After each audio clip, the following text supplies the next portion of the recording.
I'm Max Dalton, and in this video, I'll show you how to cancel your Marvel Unlimited subscription. And to be clear, if you subscribed through either the Marvel Unlimited app on either an iPhone or iPad or an Android device, you'll need to cancel your subscription through those platforms. I'll link to my videos in the description that will show you how to do that.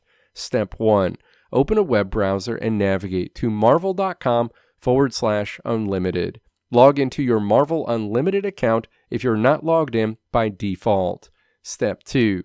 Click your profile name at the top of this screen to open a drop-down menu and then click Account Settings. Step 3. Navigate to the Marvel Unlimited section and then click Manage Membership. Step 4. Click Cancel Your Subscription in this window.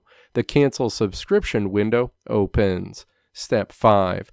Choose a reason for canceling your Marvel Unlimited subscription and then click Cancel Subscription again.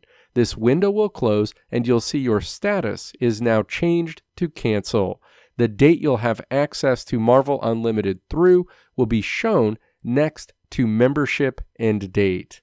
Let me know if this video helped you out in the comments below. If you liked what you saw here, click the video links on the right side of the screen to check out another video. Or click the logo on the left side of the screen to check out my tutorial website at www.maxdalton.how.